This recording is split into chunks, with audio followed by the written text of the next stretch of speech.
Wilson Bentley se crió en una granja de Vermont y cuando era niño desarrolló una fascinación por los copos de nieve. La mayoría de las personas buscan refugio durante las tormentas de nieve, pero no Wilson.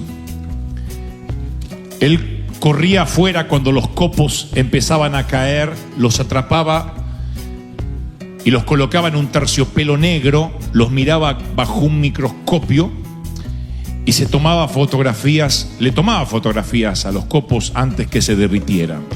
Su primera microfotografía de un copo de nieve la tomó el 15 de enero de 1885.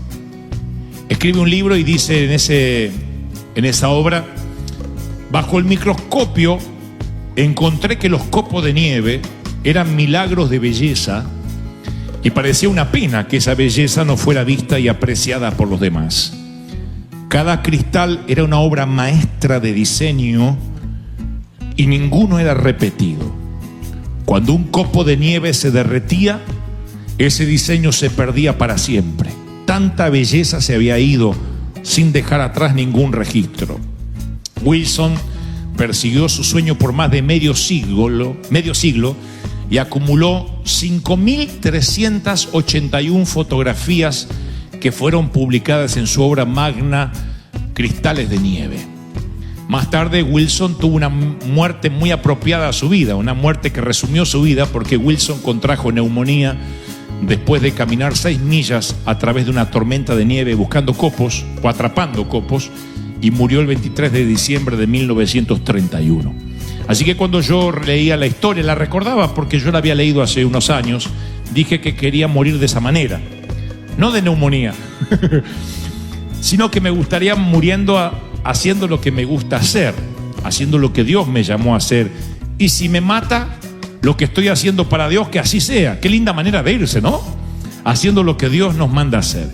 Por desdicha, muchas personas mueren antes que el corazón deje de latir y empiezan a morir el día que dejan de soñar los sueños de Dios, que hemos hablado mucho tras este púlpito acerca de eso. Los que hicieron los hombres valientes de David era que encontraron un sueño por el cual vivir. Cada vez que yo leo la historia de los valientes de David, digo, esa gente había encontrado un sueño por el cual valía la pena vivir y también morir. Por eso siempre aclaro que si uno no tiene un sueño, bueno, tiene que acercarse a alguien que sí lo tiene, porque los sueños terminan siendo contagiosos. Cuando uno dice, no tengo un sueño propio, todavía no sé bien cuál es bueno asociarse espiritualmente a quienes sí lo tienen, porque en algún momento los valientes de David dejaron de ir al gimnasio y de levantar pesas y mirarse al espejo y empezaron a levantar una lanza en defensa de su rey o de su jefe. Ya no se trataba de ir al gimnasio y admirarse en el espejo. Hacer ejercicio puede ser alentador, pero siempre y cuando haya una motivación, haya una maratón, una competencia, una pelea, porque el desafío nos mantiene vivos, la visión nos mantiene alineados. El pueblo sin visión se desenfrena, dice la palabra. Y la visión, el sueño, nos da ganas de vivir. Por eso uno puede hacer ejercicio para bajar libras, para tener un cuerpo perfecto, o porque voy a competir. Y siempre dice que los que van a competir o se preparan para una maratón tienen más ganas de levantarse por la mañana e ir al gimnasio. De otro modo, cuando no hay motivación, dices, ¿para qué? Y empieza la flojera y no lo haces. Esto en términos espirituales es exactamente igual. Necesitamos un objetivo en la vida para seguir adelante, una causa noble que nos mantenga comprometidos, un sueño del tamaño de Dios para no desmotivarme, porque nosotros no morimos, insisto, cuando nuestro corazón deja de latir. Morimos cuando nuestro corazón deja de romperse por las cosas que le rompen el corazón a Dios. Cuando ya no tenemos carga por las almas, cuando se nos olvida que estamos en esta tierra con un propósito. Ahí es cuando comenzamos a morir. Ahora, cada vez que yo insisto sobre sueños, sobre visiones, yo recuerdo palabras de mis pastores, de mis mentores, que muchas veces en momentos de tormentas o crisis me ayudaron. Yo los llamo esos momentos génesis. el momento de los inicios. Todo lo que vemos, lo que respiramos, lo que estamos recibiendo como bendición tuvo un génesis, un inicio. En otras palabras, un sueño se implanta por el Espíritu de Dios y el resto es un efecto dominó de aquella implantación del Espíritu. Cambia la trama de tu vida para siempre. ¿Por qué les conté la historia de Wilson Bentley? Porque el momento génesis para él fue el día en que su madre, que era una maestra escolar, le regaló un microscopio, dice la historia. Y a Wilson le encantaba observar cualquier cosa y ponía todas las cosas, mosquitos, hormigas bajo el microscopio, piedritas. Y como creció en una región de grandes nevadas, con un promedio anual de 3 metros de nieve, desarrolló una predilección especial por los copos de nieve. Y a los 16 años, Wilson supo que podía conectar una cámara al microscopio para tomar fotografías. Le costó 1 año y medio ahorrar dinero para comprarla y otro año de intentos fallidos para poder capturar su primera imagen. ¿Y qué lo mantuvo motivado a seguir capturando las imágenes de copo de nieve? Un versículo de las Escrituras. Su momento génesis fue un episodio bíblico que su madre le leyó luego de regreso del domingo del servicio dominical. Le pedía a su mamá que siempre leyera un versículo antes de comenzar su tarde de juegos. Y él leyó un día Job 38:22, que dice: ¿has llegado a visitar los depósitos de nieve de granizo? Fue una pregunta de las 51 preguntas del examen sorpresa que le hizo Dios a Job. ¿Se acuerdan que Job en un momento se queja delante de Dios y dice: Dios, ¿por qué me pasa esto? ¿Y por qué me estoy atravesando tantas crisis? Y Dios comienza diciendo: ¿dónde estabas tú cuando yo creé el universo? La primera de 50 preguntas más que le haría están allí en las Escrituras. Un examen sorpresa, preguntas retóricas que Job no tenía las respuestas. Eran preguntas que sonaban como reproche, y lo son. Pero también eran preguntas inductivas, cuestiones que nos convocan a la investigación científica. Estaba leyendo la historia de que varios científicos comenzaron a investigar las 51 cosas que le pregunta Dios a Job. Eran 51 preguntas que Job no pudo responder, pero que los científicos trataron de buscar respuestas con el resto de los años. Hay una que incluso Dios dice: detente y considera las maravillas de Dios. Miren si esto no es un reto a los científicos. Detente y considera las maravillas de Dios. Inventa un microscopio, inventa un telescopio, inventa cohetes y fíjate todo lo que hay. Eso es lo que Dios le está diciendo a Job. Y es precisamente lo que Wilson estaba haciendo con cada microfotografía de los copos de nieve. Wilson dedicó su vida a responder esas preguntas, explorando el significado de este versículo de las Escrituras. Para él, Job 38:22 le cambió la vida. Un solo versículo le cambió la vida a un tipo. Fue su momento génesis. Cuando un versículo se convierte en el guión de tu vida, cuando una palabra de Dios que está aquí, logos, escrita hace años, se transforma en un rema. Para Wilson fue Job 38:22. Para mí fue Isaías 41:13. Yo estaba tocando la batería de la iglesia, tenía 15 años, 14 por cumplir 15, y vino aquel predicador y dijo: ¿cuántos de ustedes están en problemas y en crisis? Las crisis de un chico de 15 años pueden ser tan duras como la de un hombre de 30. Si eres tú el que la atraviesas, es dura. Yo tenía inseguridades, dolor. Mi vida estaba definida por palabras negativas. Pensé que nunca iba a ser un hombre de bien. Luis Tolosa se llamaba. Ese hombre vio algo increíble. Luego que él cantaba, él sacaba su trombona vara y tocaba.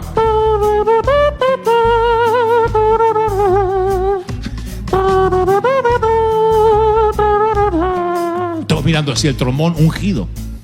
Llorábamos.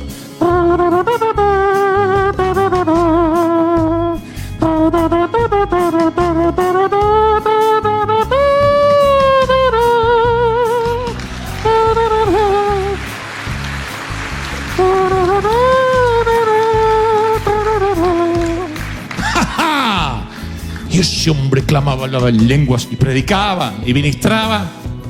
Y luego de decir, yo sé que estás en crisis, habló de pruebas, habló de cómo Dios te fortalece. Y lee Isaías 41:13. Yo puedo olvidarme todos los versículos de la Biblia. Puedo olvidarme San Juan 3:16, no me olvidaré nunca Isaías 41:13, porque si para Wilson aquel versículo de Job determinó su vida y lo instó a investigar e instigar los copos de nieve, a mí Isaías 41:13 revolucionó mi vida de la forma en que yo lo oí. No era un hombre, no era Luis Tolosa leyendo el versículo, era Dios diciendo: Dante, porque yo, Jehová, soy quien te sostiene por tu mano derecha, flaquito. Y te dice: no te rindas, Dantecito, yo te ayudo. Eso caló en mi corazón. Eso llegó a lo más profundo de mi ser. Y lloré. Y el Señor me dijo: no temas, yo te ayudo. Y ahí supe a los 15 años que Dios y yo éramos mayoría. ¿Cuál versículo estás escudriñando, interpretando o traduciendo en tu vida? Si te dijeras, ¿cuál es tu pasaje? ¿Cuál? Leía la historia del Tabernáculo de Brooklyn, una iglesia famosa por su coro que se ha alzado ya con 6 Grammys. Es una iglesia famosa y si ustedes quieren escuchar un coro extraordinario pueden buscar en YouTube el Tabernáculo de Brooklyn. Nosotros a veces sacamos algunos coros de ahí. Al final de los 1800 la iglesia del Tabernáculo de Brooklyn tenía un edificio de 6.000 asientos. Y durante el siglo siguiente la congregación perdió el fuego, perdió el ADN de su pastor. Cada vez menos, cada vez menos, cada vez menos. Llegó a tener 30 personas. Y allí fue cuando Jim Cymbala se convirtió en pastor. Y él comenzó a orar y estaba haciendo tratar de girar el barco, pero nada de lo que intentaba funcionaba. Y oraba y en cierta ocasión se dio por vencido y se fue a las costas de Florida a unas vacaciones forzadas, a un tiempo sabático, diciendo: soy un fracaso como pastor. Y allí, tratando de pescar, el Señor vino a él y le dijo: si tú y tu pueblo se ponen a orar, y mi pueblo se pone a orar, y clamar en mi nombre, nunca te faltará algo fresco para predicar. Voy a suministrar todo el dinero y los recursos que se necesita, y nunca tendrás un edificio lo suficientemente grande para contener a la multitud que voy a enviar. Así que él apostó todas sus canicas a esa promesa de 2 Crónicas 7:14. Si se humillare mi pueblo sobre el cual mi nombre es invocado, y oraren y buscaren mi rostro y se convirtieren de sus malos caminos, yo iré desde los cielos, perdonaré sus pecados y sanaré tu tierra. El momento génesis de Jim Cymbala fue intentando pescar en las costas de Florida, donde a él no fue Isaías 41:13 ni el versículo de Job de Wilson. Para él fue Crónicas 7:14. Su momento. Y a partir de allí, con un solo versículo, empezó a pastorear la iglesia más grande de los Estados Unidos de América. Dios empezó a enviar la gente y le decían: ¿cuál es su método? Si se humillare mi pueblo. Fue una sola palabra. A veces pensamos que tenemos que estudiar y estudiar y estudiar, y prepararse intelectual y teológicamente es bueno. Pero ¿cuántos teólogos necios hay pululando por ahí? ¿Cuántos que saben tanto de Biblia y están llenos de rencor y de odio? ¿Y cuántos niños hay por allí en el Señor? Digo, aunque sean adultos en edad cronológica, que no saben mucho de Biblia, pero tienen 1, 2, 3 versículos y dicen: yo lo único que sé es que Dios es amor. Y con eso predican, con eso bautizan, con eso sanan, con eso reprenden. Lo único que necesitan es un momento génesis. Alguien tiene que decirme amén. Y la puerta a mi futuro no terminó con Isaías 41:13 ni el saxo de Luis Tolosa. Un par de semanas después llegaba un barco, un transatlántico, que portaba 10.000 títulos de libros diferentes, había tocado 500 puertos, se había recorrido 100 países. El barco llegó a las costas de Buenos Aires, Doulos se llamaba. Y yo le rogué a mi mamá y a mi papá que me llevaran. Yo la convencí a mamá diciendo que podíamos encontrar libros de matemáticas que me ayudaran. Y ella dijo ok. Y fuimos. Dios iba a cambiar mi vida con un libro semi escondido en todas las estanterías. Yo primero obviamente fui al lugar de los niños, había lugares de superhéroes, lleno de libros y libros y libros. Recorría el barco Doulos y de repente hay una portada de un libro que marcaría mi destino como autor, como escritor de libros muchos años más tarde. He escrito 8 libros a la fecha y yo jamás pensé que iba a escribir, porque papá me decía que yo tenía un problemita en la cabeza. Me decía siempre, a lo mejor la cabeza no te da. Esa frase me da tanta bronca. Y bueno, hijo, a lo mejor la cabeza no te da. Y a mí me desafiaba eso, porque yo decía, tu abuela me va a dar la cabeza, me va a dar la cabeza. Mamá decía, sí, te va a dar, hijo. Y papá decía, no. Bueno, estoy recorriendo el barco Doulos y encuentro una portada. En el libro hay un indio, un indígena colombiano, motilón. Los de Colombia saben, conocen los indios motilones. Está cruzando los dedos así. Y el título es, por esta cruz te mataré. Bruce Olson, el autor del libro. El hombre está así, le voy a hacer la cara de la portada.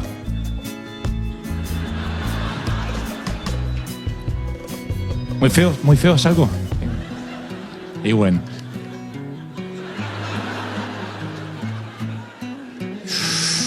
Ya está. Y yo me acerco y el título me choquea. Por esta cruz te mataré. No tiene una cruz. Está inventando una cruz cruzando sus dedos. Y allí, sin leer el libro, sin leer ni siquiera la contraportada, empiezo con mis 15 años a imaginarme el resto de la historia. Digo, ese hombre, ese indígena, está amenazando de muerte al predicador, al misionero, a Bruce Olson, el que escribe el libro. Y le está diciendo, no necesito una excusa para matarte, ni encontrarte una cruz entre tu ropa o entre tu maleta. Por esta cruz puedo matarte, tengo ese poder. ¡Wow! Ese libro se vendería por millones de copias luego con un nuevo título llamado Brusco, que era la forma que le decían a Bruce Olson los indios motilones. Así que miré el libro y dije, mamá, quiero este libro. Mamá dijo, pero esto no está en el sector infantil, busca allí los superhéroes. Dije, no, este es el libro. Me dijo, tiene letras muy chiquitas. Papá dijo, no te va a dar la cabeza.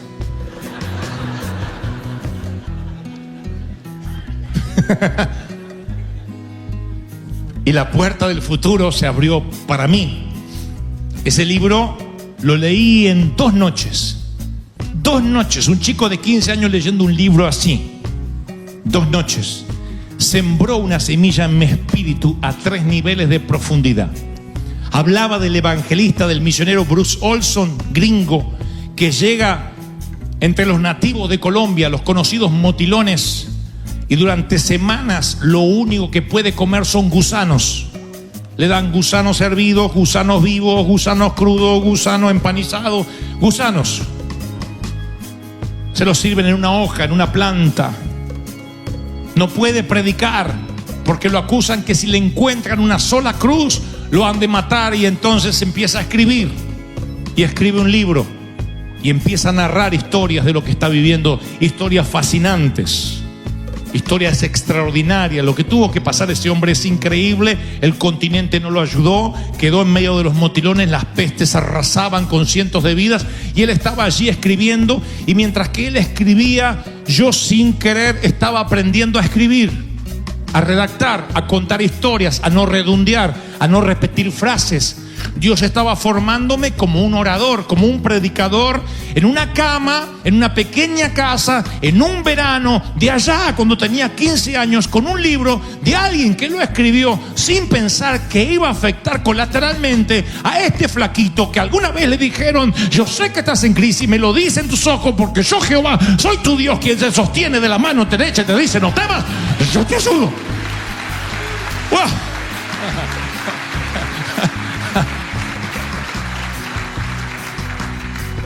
Me sumergí en esas páginas. Había leído libros de Salgari, había leído los cuentos de Dickens, había leído todos los libros habidos y por haber que había en la biblioteca, pero ningún libro había cobrado vida como eso. Fue como meterme tras el closet, en el medio de o traspasar el closet de Narnia. Se me abrió un mundo. Yo conviví con los motilones, comí gusanos con él. Quisieron atraparnos, nos escapamos juntos. Le ayudé a Bruce Olson. Fuimos amigos. Oramos juntos por las noches. Rogamos que no nos mataran.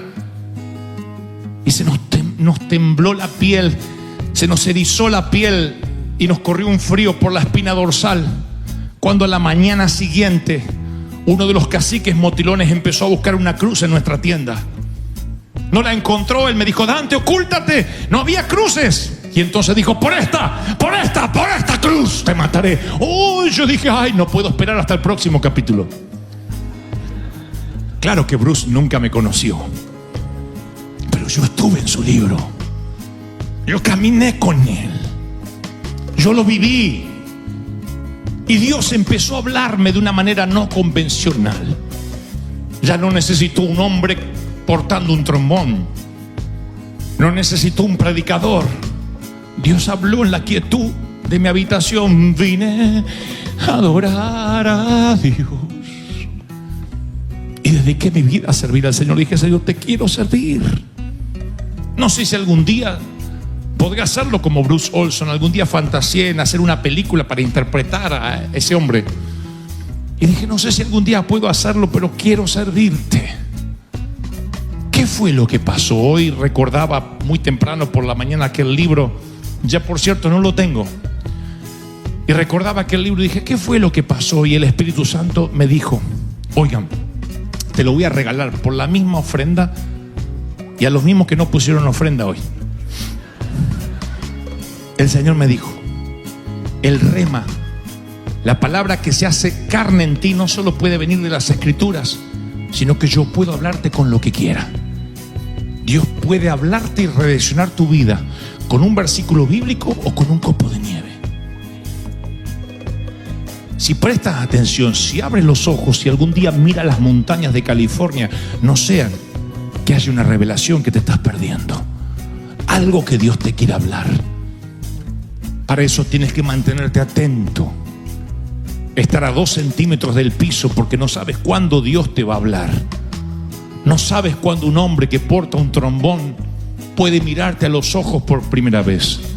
Quizás has oído muchos sermones de este humilde pastor y servidor, pero tal vez sea el de esta mañana, en que sea tu momento Génesis, en que diga: wow, no había pensado en eso, no tengo un versículo de cabecera, no había pensado en un libro que pudiera cambiar mi destino. Años después yo me transformaría en un autor. A pedido de una editorial escribiría el primer libro, Pasión de Multitudes, con mucho temor, con una computadora. Liliana recuerda que teníamos una computadora que casi no escribía y yo ni la entendía. Con 2 dedos escribía así, con 2 dedos, todo un libro. Pero ¿saben qué me alentaba a escribirlo? Que yo decía: si el libro de Bruce Olson pudo tocar en el barco Dolos a un niño de 15 años, ¿a quién yo podré tocar con este libro? Han pasado ya 30 y tantos años. Voy a Bogotá, Colombia, la semana pasada y me dice el oficial de migraciones: tu libro Pasión de Multitudes hizo que redireccionara mi vida. Dejé la droga porque caí de rodillas con tu libro. ¿Sabes lo que es eso? Le digo: oh, claro, yo estuve en la selva con los motilones. ¿Cómo no voy a saber lo que es eso? Yo sé lo que una palabra, un libro, un versículo puede redireccionar tu vida. ¿Te das cuenta? Hay cosas que cambian tu vida para siempre. Nunca subestimes un mensaje, un versículo, un abrazo, una palabra profética dada en el momento adecuado puede ser el catalizador para el sueño de otra persona y tu vida cambia. Pregúntaselo a David cuando llegues al cielo. ¿Cuál fue tu momento Génesis? Y él te dirá, fue aquella mañana en que alguien dijo, David, David, renacuajo, te llama papá. ¿A mí? Sí, a ti. Seguramente perderán el tiempo, pero por favor ven. Y muy de última instancia lo llaman y se para tembloroso con olor a oveja delante del profeta y Dios le dice a Samuel, este es, márcalo, úngelo, porque será rey sobre Israel. Imaginen la cara de los hermanos, la cara del padre y de las ovejas.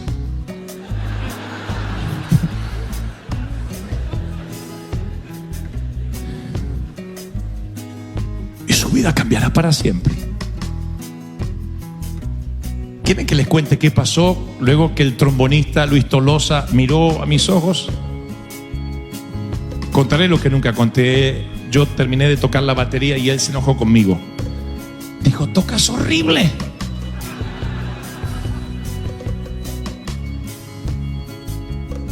Yo era un muchacho de muchas palabras. Dije, pero ¿sabes? Creo que no vas a morir tocando la batería. ¡Habla! Me dijo. Le digo, ¿qué? Y me dijo, ven, dame un abrazo. Dame un abrazo. Y me dio un abrazo. Yo le llegaba por acá. Me dio un abrazo fuerte. Así. Llegué a casa, le dije, mamá, voy a orar. Y entonces me encerré y tomé la guitarra y empecé, vine a adorar a Dios. Y abrí Isaías 41:13. He aquí yo Jehová, soy quien te sostiene con tu mano derecha. Vine a adorar. Y cantaba y lo harté a Dios con vine a adorar. Dios dijo, no me adores más o cambiame la canción. O adorame con otra cosa, ya está, ya está. 2 semanas después tenía el libro, por esta cruz te mataré en mis manos. Y Dios me metía en la historia de este hombre y transformaba mi vida y me marcaría para el resto. Esos son mis momentos Génesis. Tienes que tener alguno. Haya pasado hace 2 años, 3, 4, tienes que tener un momento donde tu vida ya no fue igual. Aún si no conocías a Dios. Tuvo que haber un momento donde dijiste, ¿existes? ¿Es esto la felicidad?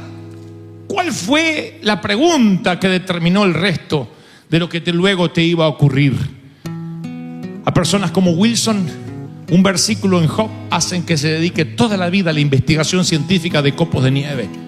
A otros hacen que una iglesia de 30 como a Jim Cymbala se le transforme en una multitud tomado de un episodio. Si arrodillara mi pueblo, si se arrepintiere de sus malos caminos.